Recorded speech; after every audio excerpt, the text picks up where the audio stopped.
Captain Jake Morrison stood on the bridge of the USS Horizon and watched the alien world grow larger on the main screen. The planet was beautiful beyond anything he had ever seen. Crystal cities sparkled like diamonds across the surface, and huge platforms floated in the sky above them. This was Zephyria Prime, home to the first alien race that humans had ever met. "Captain, we're getting a response to our greeting message," said Ryan Bell from his station. He was the ship's communications officer, a young man with nervous hands who had been working day and night to decode the alien language. "Put it through," Jake said. His heart was beating fast. After 3 months of travel, they were finally here. Earth had sent them to make friends with the Zephyrians. The whole human race was watching and waiting for news. The alien voice came through the speakers. It was strange and musical, but the computer translated it into English. "Welcome, humans of Earth. We are honored by your visit. Please come to the surface as our guests." Jake smiled and looked around the bridge. His crew was excited. Lisa Park, the chief engineer, was grinning from ear to ear. Amy Stone, their scientist who studied alien life, was already taking notes. Even Ben Carter, their security chief, looked happy despite his usual serious face. "Send our thanks," Jake told Ryan. "Tell them we accept their invitation." 2 hours later, Jake stood in the shuttle bay with his diplomatic team. Ambassador Kate. Fisher checked her uniform one more time. She was a smart woman in her 50s who had spent years preparing for this moment. Next to her stood Dr. Amy Stone with her equipment cases, and Ben Carter with his hand near his weapon out of habit. "Remember, everyone," Kate said as they boarded the shuttle, "we're not just representing our ship. We're representing all of humanity. Let's make a good first impression." The shuttle flew down through the alien atmosphere. Jake watched through the window as they passed the floating platforms. Each one was the size of a city, held up by some kind of technology that humans didn't understand yet. The aliens were clearly far ahead of Earth in many ways. They landed in a huge plaza made of smooth white stone. Thousands of Zephyrians had gathered to watch.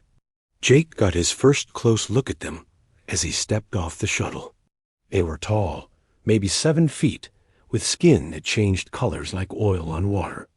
Each one had 4 arms instead of 2, and their faces were long and narrow with large dark eyes.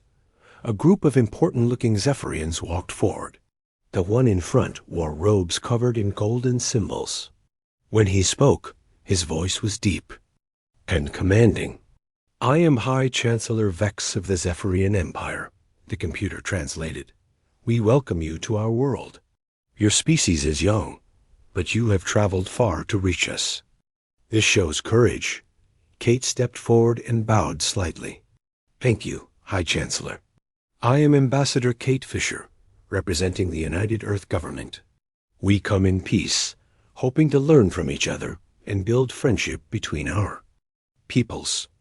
The High Chancellor's skin flickered with new colors. Jake didn't know what that meant, but Amy was already writing it down. "Friendship," the alien repeated. "Yes, we will learn much about each other. Come, we have prepared a place for you to stay." The next few days were like a dream.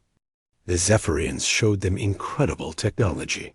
Their cities were powered by captured starlight. Their ships could travel between stars faster than anything Earth had built. Their computers could think and feel almost like living beings. Jake and his team attended meetings, ceremonies, and tours. The Zephyrians seemed eager to share their knowledge.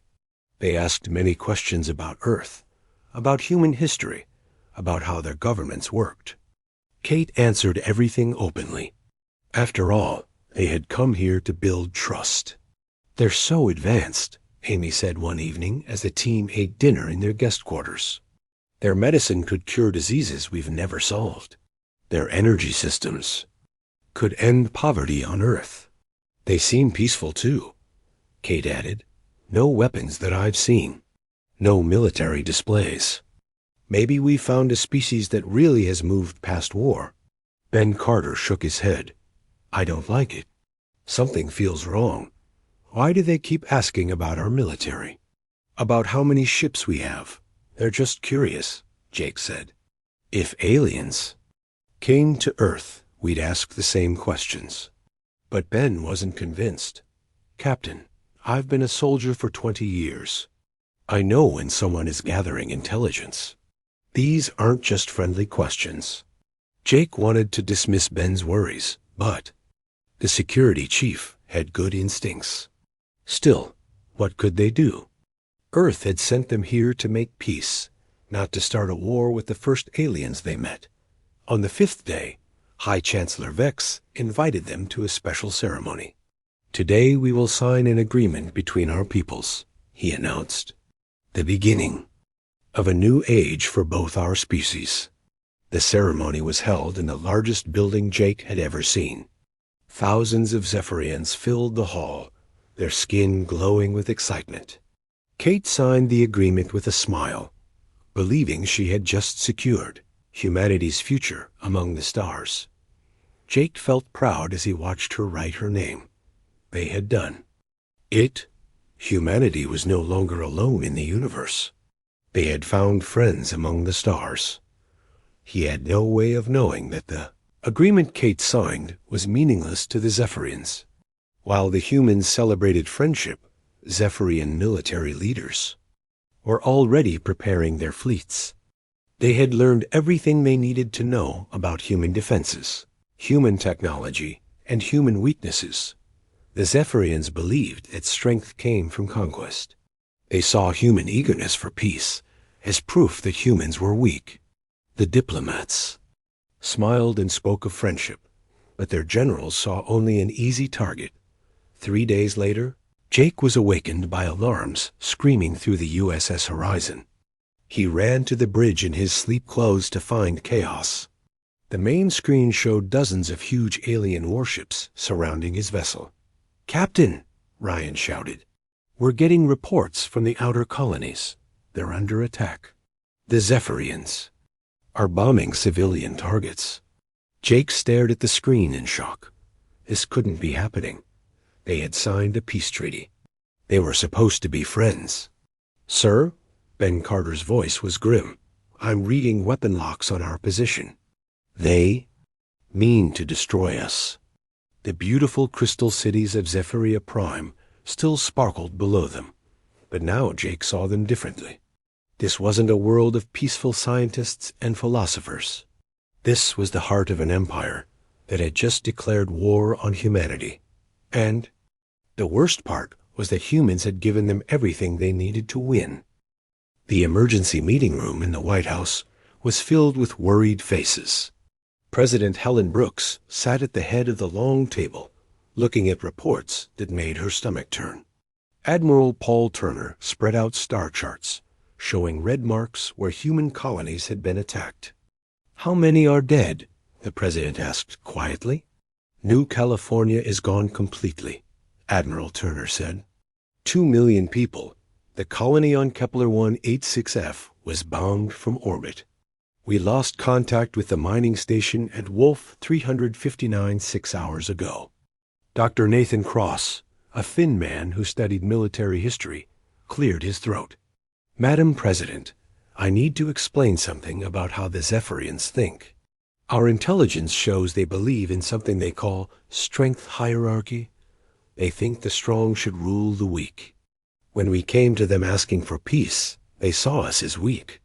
But we have weapons, said General Carol Stone. We have a fleet. Not like theirs, Admiral Turner replied. Their ships are faster. Their weapons are stronger. They've been fighting wars across the galaxy for thousands of years. We've been in space for less than 200. President Brooks rubbed her tired eyes. What are our options? We can try to negotiate, suggested Secretary of State Bill Murphy. Maybe offer them something they want in exchange for peace. Dr. Cross shook his head. You don't understand their culture. They don't want things from us. They want to own us. In their minds, we're already defeated. This isn't a war to them. It's a cleanup operation.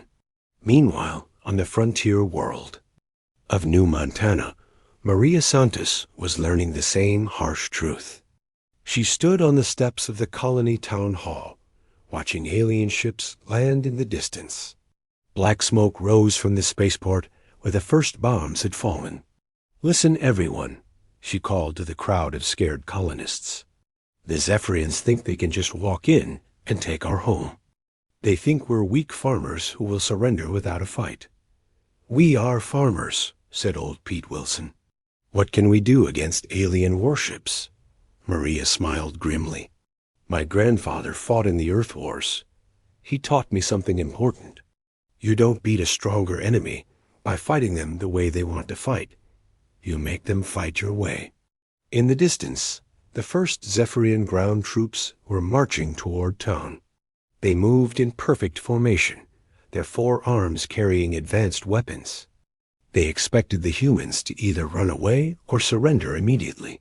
Lieutenant Colonel Steve Hayes watched them through binoculars from his hiding spot in the grain storage building. He had 30 Marines under his command, weapons designed for human conflicts, and a town full of civilians to protect. By every military rule he knew, this was hopeless. But Steve had learned something during 20 years of fighting on Earth. Rules were made to be broken when your family was in danger. "Johnson," he whispered to his sergeant, "how much farming? Explosive do they have in that warehouse?" "Couple tons, sir." "They use it to clear tree stumps." "Perfect. Rodriguez, I need you to rig up some of those crop sprayers to spray fuel instead of pesticide, and find me every remote control toy in this town." The Zephyrians reached the edge of town just as the sun was setting. Their commander, a tall alien with golden skin markings, expected to find frightened humans waiting to surrender. Instead, he found empty streets and silence. "Spread out," he ordered his troops in their musical language. "Search every building. The humans are hiding like small animals." The first explosion came from under a Zephyrian transport vehicle. Steve had attached farm explosive to a toy car and driven it right underneath. The blast flipped the huge vehicle over and killed 6 alien soldiers. Before the Zephyrians could react, more explosions went off around town. Maria and her colonists had buried farming explosive under the streets, triggered by radio controls from children's toys. The perfect alien formation became chaos as soldiers dove for cover. Then the real surprise began. The crop sprayers that Rodriguez had modified started shooting streams of burning fuel from hidden positions. The Zephyrians' advanced armor could stop bullets, but it couldn't stop liquid fire that stuck to everything it touched. "This is impossible," the alien commander said as he watched his troops scramble for safety. "These are primitive humans. They should be surrendering." But Steve Hayes and Maria Santos weren't thinking about surrender. They were thinking about their children, their homes, and their future. The Zephyrians had made a terrible mistake. They thought humans would fight like other civilized species in the galaxy, with honor and rules and limits. They didn't understand that humans would use anything as a weapon when their families were threatened. Farm equipment became bombs. Children's toys became remote detonators. Peaceful colonists became guerrilla fighters who knew every hiding place and secret path. Back on Earth, President Brooks was getting her first report from New Montana. The colony was supposed to have fallen in hours. Instead, it was still fighting after 2 days. "How is this possible?" Admiral Turner asked as he read the military reports. "They have 30 Marines against a full Zephyrian regiment." Dr. Cross was reading intelligence reports about Zephyrian culture. "I think I'm beginning to understand something," he said slowly. "The Zephyrians have rules for war, honor codes. They fight the same way every species in the galaxy fights." "And humans don't," the president said, understanding. "No, ma'am. Humans fight to win. Period. We'll use anything, try anything, break any rule if it means protecting our people." The Zephyrians think they're fighting a war, but humans don't see this as a war. What do we see it as? Dr. Cross looked at the reports from New Montana, where farmers were building bombs and children were helping aim weapons. We see it as pest control. President Brooks stood up and looked around the room at her advisors. Send a message to all colony worlds. Tell them what New Montana is doing. Tell them to fight back any way they can. Ma'am, Admiral Turner said, that goes against every rule of civilized warfare. Admiral, the president replied, the Zephyrians started bombing our civilians. They wanted to see our true nature. Let's show them. On New Montana, the Zephyrian commander was calling for reinforcements. What was supposed to be a simple occupation had become a nightmare. The humans fought like nothing he had ever encountered. They didn't follow any rules. They used tactics that seemed insane, but somehow worked. Worse, they never gave up. Even when surrounded, even when outgunned, they kept fighting. They turned their own town into a weapon against his troops. As night fell and more explosions lit up the darkness, the commander began to understand that his empire might have made a serious error. The humans weren't the weak prey species they had seemed to be during the peace talks. They were something much more dangerous. They were a species that had survived by never giving up, no matter what the odds. And now they were angry. 6 months had passed since the first Zephyrian attacks, and the war had changed everything. Commander Alex Price stood in his underground laboratory on Earth, looking at weapons that would have given him nightmares a year ago. Now they were humanity's best hope for survival. Show me the nanobots again, he said to his chief engineer, Sophie Kim. She was a small woman with tired eyes who hadn't slept properly in weeks. Sophie pressed a button and a hologram appeared showing tiny machines, smaller than bacteria. They eat Zephyrian hull metal, she explained. Once they get onto an enemy ship, they multiply and consume everything. The ship falls apart in hours. And the gravity bombs? Alex asked. Danny Wright, their weapons specialist, stepped forward. He was a big man who used to design mining equipment before the war. We can collapse a small star now. Takes out everything in the system. No survivors, no witnesses. Alex nodded slowly. These weapons scared him, but the Zephyrians had left. Humanity no choice. The aliens didn't just want to defeat humans. They wanted to wipe them out completely. Every human colony they captured, they destroyed. Every human they found, they killed. What about the biological weapons? Alex asked. Sophie looked uncomfortable. They're ready. We studied Zephyrian prisoners and found weaknesses in their immune system. The virus we created will kill them in days. It only affects their species. Good, Alex said, though the word tasted bitter in his mouth. Prepare everything for deployment.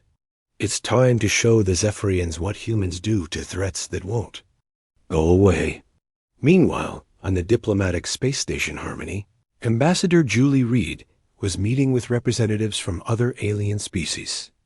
The station orbited a neutral world that had been used for peace. Talks for thousands of years. The Thurian ambassador was a bird-like creature with bright blue feathers. Ambassador Reed, he said through his translator, we are concerned about human military actions. Your species is using weapons we have never seen before. The Zephyrians started this war, Julie replied calmly. They bombed our civilians without warning. They're trying to commit genocide against humanity. The Vulcan representative, a tall, gray being with no mouth, spoke through his mind-linked device. We understand your anger, but some of your weapons violate galactic law. The nanobots that consume matter, the gravity weapons that destroy star systems. These are forbidden technologies. Julie stood up and looked around the room at the dozen alien diplomats. Let me make something clear. Humans didn't know these. Laws existed because no one told us about them. But now that we're fighting for our survival, We don't care about your laws. But you must understand, the Therian said, his feathers ruffling with worry. If you continue using these weapons, other species will see you as a threat. They might join the Zephyrians against you. Then they'll be making the same mistake the Zephyrians made, Julie said quietly. They'll learn what happens when you threaten human children. In space above the Zephyrian colony world of Zirion, Captain Lisa Grant commanded the first major human offensive. Her fleet of 50 ships looked tiny compared to the massive Zephyrian defense force, but appearances were deceiving. All ships, deploy the nanobots, Lisa ordered. Millions of tiny machines shot out from human ships toward the Zephyrian fleet. The aliens tried to shoot them down, but the nanobots were too small and too many. Within minutes, they had reached the enemy vessels. Their shields are failing, reported her tactical officer. The nanobots are eating through their hull plating. Lisa watched on her screen as the mighty Zephyrian warships began to fall apart. Metal dissolved like sugar in water. Entire vessels broke in half and exploded. In 30 minutes, a fleet that had terrorized human colonies was nothing but floating debris. Begin bombardment of military targets, Lisa commanded. But the human attack didn't stop at military targets. They destroyed every shipyard, every weapons factory, every research facility. They targeted anything that could help the Zephyrians build more weapons or ships. Captain, her communications officer said, we're getting surrender signals from the planet. Ignore them, Lisa replied. Continue bombardment until every military installation is gone. Her crew looked shocked. In previous wars between galactic species, surrender was always accepted. Prisoners were taken. Civilian areas were protected. But Lisa had lost her brother when the Zephyrians bombed New California. She had seen the videos of human children running from alien soldiers. The Zephyrians had shown no mercy to humans. They would receive none in return. On the Zephyrian homeworld, Emperor Thyses was receiving reports that filled him with growing fear. The humans weren't just fighting back. They were winning. Worse, they were fighting in ways that violated every rule of civilized warfare. They destroyed the entire Zirion system, reported his military advisor. Not just the colony. They collapsed the star itself. Billions are dead. How is this possible? The Emperor demanded. Our intelligence said humans were a primitive species, peaceful farmers and merchants. Our intelligence was wrong, my lord. The humans have technology we've never seen, weapons we didn't know were possible, and they use them without hesitation. The Emperor's skin flickered with nervous colors. What do our allies say? The Therian Confederacy is considering withdrawing support. The Velkans have already declared neutrality. They say the humans are too dangerous to fight. For the first time since the war began, Emperor Thyses felt real fear. His empire had conquered dozens of species across the galaxy. They had always followed the same pattern. Show overwhelming force, accept surrender, rule the defeated species. But humans didn't surrender. When overwhelmed, they became more dangerous, not less. They created new weapons, used new tactics, broke every rule of warfare that other species followed. Send a message to the human leadership, the Emperor ordered. Tell them we're willing to negotiate. My lord, his advisor said carefully, our early reports suggest that humans don't negotiate with threats to their species. They eliminate them. Meanwhile, back on Earth, Dr. Nathan Cross was briefing President Brooks on the galactic situation. The other species are scared, he reported. They've never seen anything like our military response.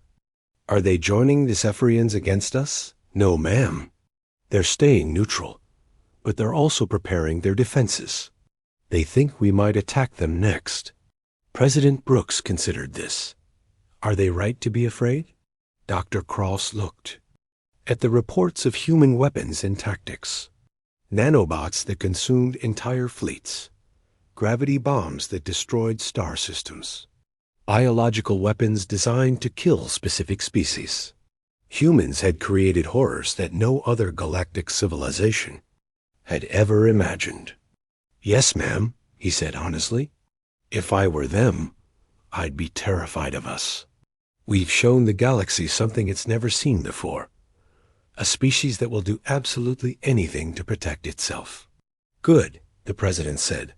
"Maybe now they'll understand that peace isn't weakness. It's a choice.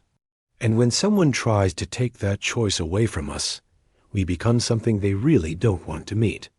In space, Captain Lisa Grant was preparing for the next phase of human offensive operations. Her orders were simple: find every Zephyrian military asset in the galaxy and destroy it, not capture it, not negotiate for it. Destroy it completely. As she looked at the star charts showing dozens of Zephyrian worlds, Lisa realized that humanity had crossed a line. They weren't just defending themselves anymore. They were making sure no Zephyrian would ever be able to threaten a human again.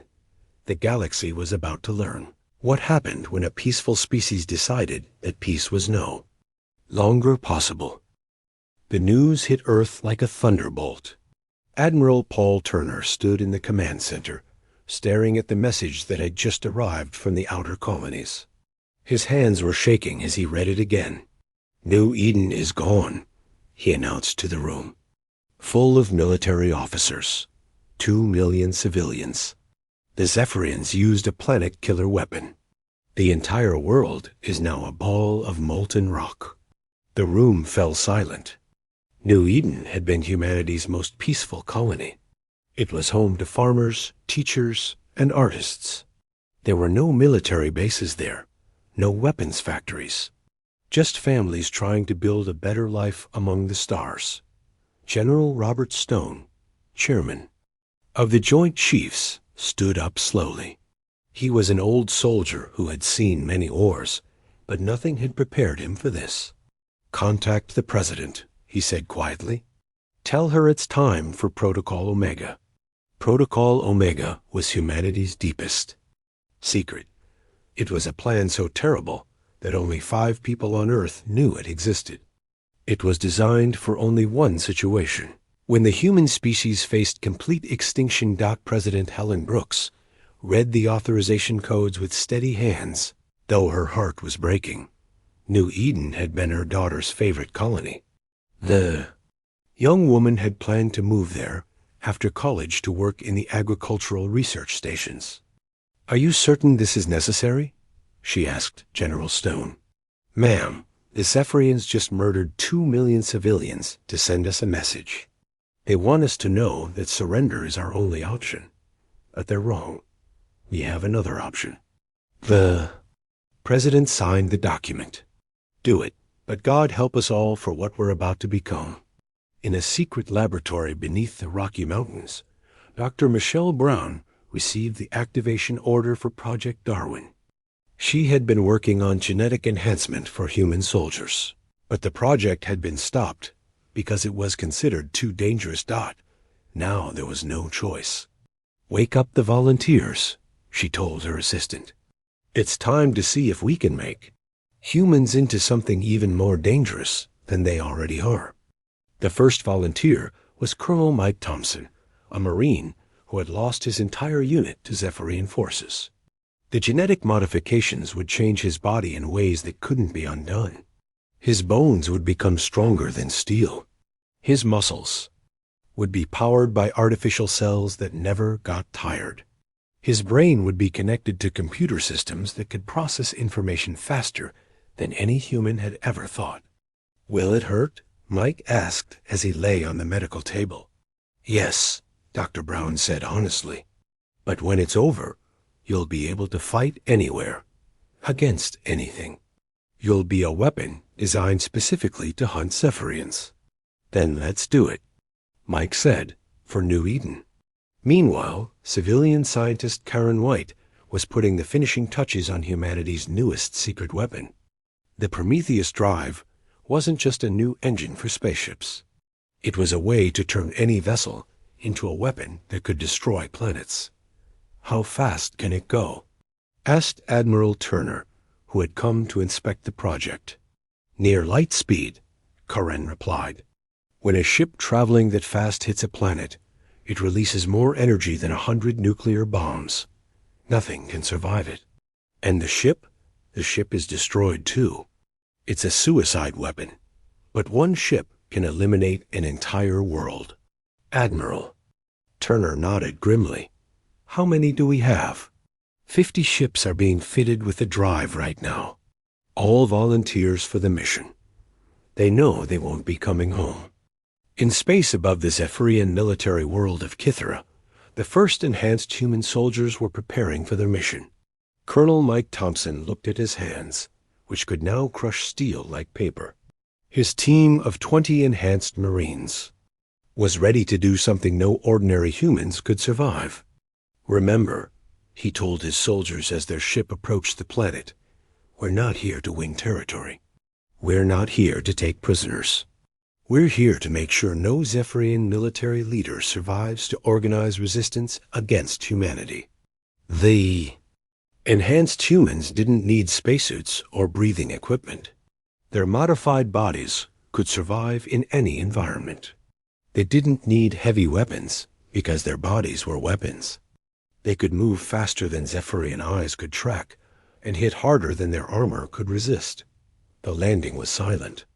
The enhanced humans slipped through Zephyrian defenses like ghosts. Security systems couldn't detect them. Guards couldn't see them coming. By the time the alarm started ringing, half the Zephyrian High Command was already dead. General Vorth, the Zephyrian military leader, watched his fortress being torn apart by creatures that moved like demons. These weren't the same humans his people had been fighting. These were something new, something worse. What are they? He asked his aide as they watched security cameras show humans running through walls and tearing apart armed guards with their bare hands. We don't know, sir. Our weapons can't stop them. Our armor can't protect against them. They're hunting our commanders one by one. General Vorth tried to escape in his personal shuttle, but Colonel Thompson was waiting for him. The enhanced human grabbed the spacecraft with his hands and crushed it like an empty can. The most feared military leader in the Zephyrian Empire died without ever understanding what had killed him. All across the galaxy, similar missions were taking place. Enhanced human soldiers appeared on Zephyrian command worlds like deadly angels. They didn't fight armies or capture territory. They simply eliminated anyone capable of leading Zephyrian military forces. On Earth, other projects were coming online. The Prometheus Drive ships were ready for their suicide missions. Each one was aimed at a critical Zephyrian world. When they hit at near light speed, entire planets would be wiped clean of life. Sir, Karen White's assistant said as they watched. The launch preparations. Some of these targets are civilian worlds. Billions of innocent Zephyrians will die. Karen looked at the images from New Eden, where human children had been vaporized in their schools. The Zephyrians made their choice when they started murdering our families. Now they get to live with the consequences. The first Prometheus ship hit the Zephyrian industrial world of Nexera at 90% of light speed. The explosion could be seen from 3 star systems away. In seconds, a world that had been home to 4 billion Zephyrians became a cloud of radioactive dust. Emperor Thyses received the news in his palace on the Zephyrian homeworld. His skin had turned pale gray with terror. In 2 weeks, the humans had killed most of his military leaders and destroyed 6 major worlds. This wasn't war anymore. This was extermination. Send a message to the humans, he ordered. Tell them, we surrender. Tell them we'll do anything they want. His communications officer looked confused. My lord, what if they don't accept surrender? The Emperor thought about what his people had done to New Eden, and we're all going to die. But the human response never came. Instead, more enhanced soldiers appeared on Zephyrian worlds. More Prometheus ships turned planets into clouds of debris. The humans weren't interested in surrender or negotiation. They had decided that the only safe Zephyrian was a dead Zephyr Ian. Dr. Nathan Cross stood in the Pentagon, looking at reports that showed the systematic destruction of Zephyrian civilization. "We've crossed a line," he told President Brooks. "We're not defending ourselves anymore. We're committing genocide." "They started it," the president replied, but her voice was hollow. "They wanted to exterminate humanity. We're just returning the favor." "But what does this make us?" Dr. Cross asked. "What are we becoming?"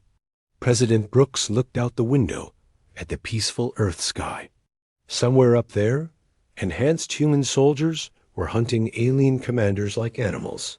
Somewhere up there, human ships were turning entire worlds into graves. "We're becoming what we need to be to survive," she said finally. The galaxy wanted to see humanity's true nature. Now they're seeing it. The war was over, but nobody called it victory. Admiral Jennifer Walsh stood on the bridge of her flagship as it entered orbit around what used to be the Zephyrian homeworld. The planet was still there, but it was empty now. The great crystal cities were dark. The floating platforms had crashed to the ground. "Final casualty report," she said to our aide. "Zephyrian military losses, 100%. Their government, eliminated. Their industrial capacity, destroyed. Civilian population remaining, approximately 50 million, scattered across 12 worlds," Jennifer nodded.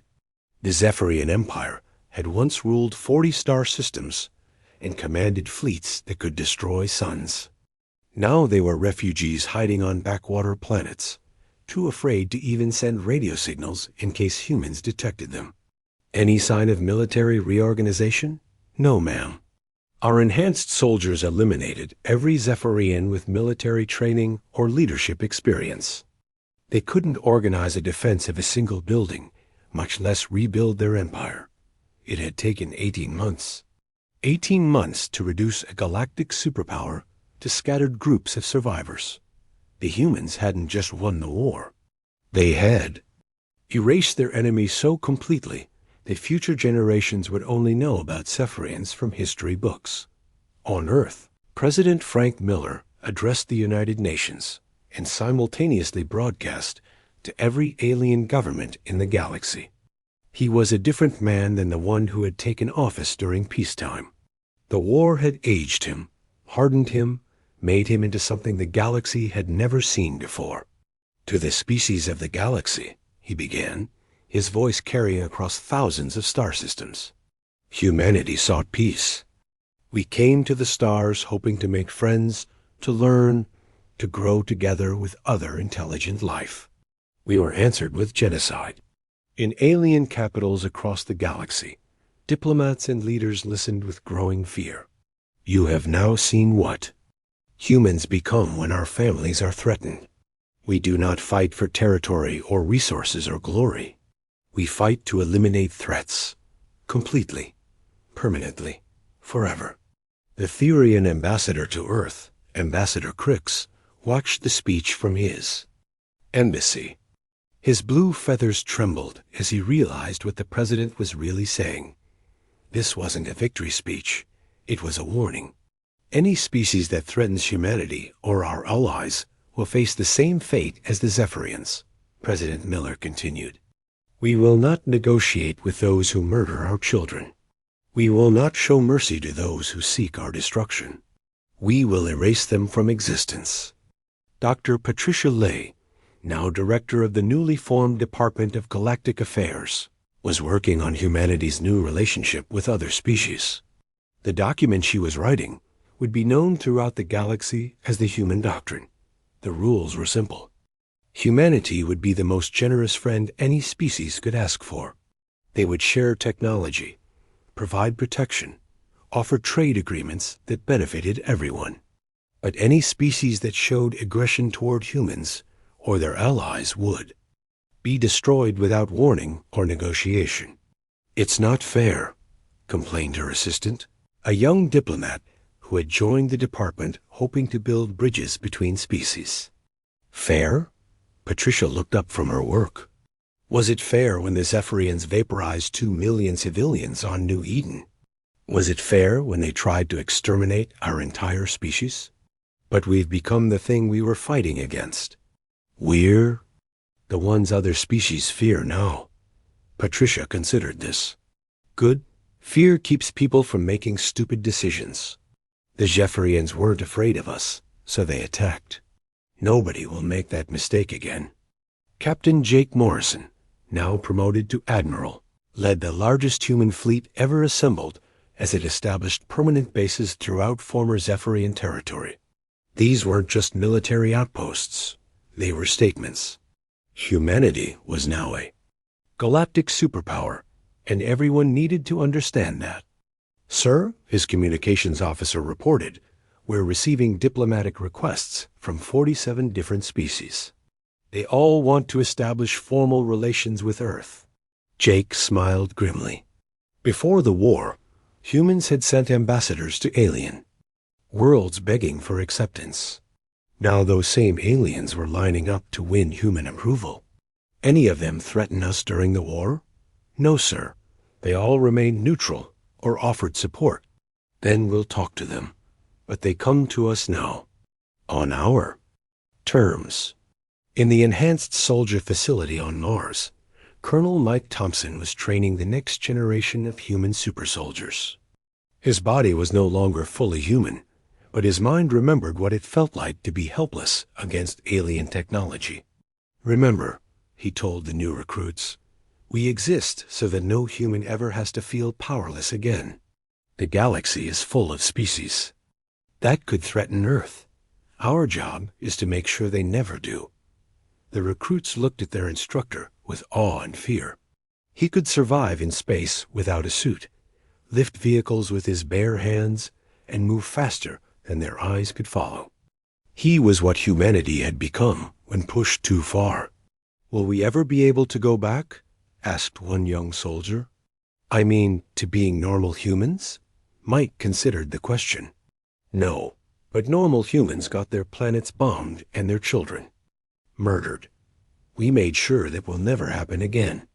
Meanwhile, diplomatic ships from dozens of alien species were arriving at Earth's new orbital headquarters. The massive space station was 10 times larger than anything humans had built before. The war. It was designed to send a message. Humanity was no longer the junior species in galactic politics. Ambassador Crix of the Thurian Confederacy was the first to speak at the formal ceremony. On behalf of the Thurian people, he said carefully, we acknowledge humanity's position as protectors of galactic peace. Other ambassadors followed with similar statements.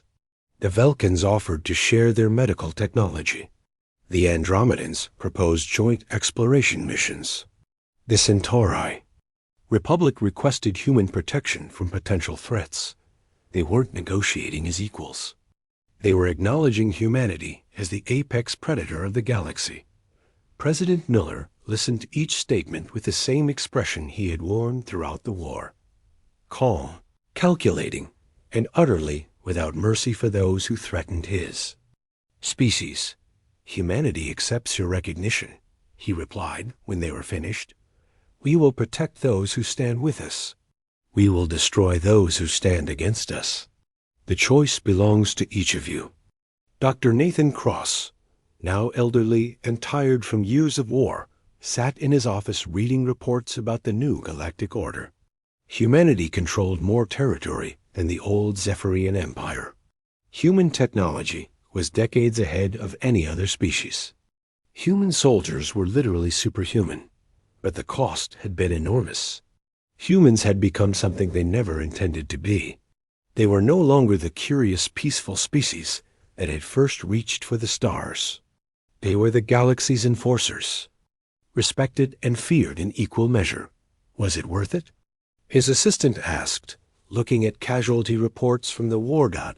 Dr. Cross thought about New Eden, about the 2 million civilians who had died simply because they were human. He thought about the children who would never grow up, the families that had been destroyed, the dreams that had been turned to ash. "Ask me in 100 years," he said finally, "when we know if we saved humanity or lost our souls."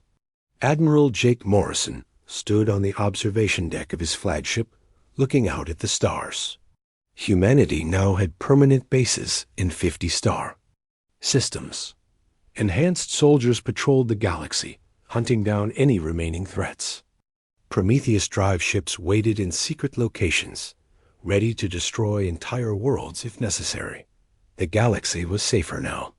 No species would dare attack humanity or its allies.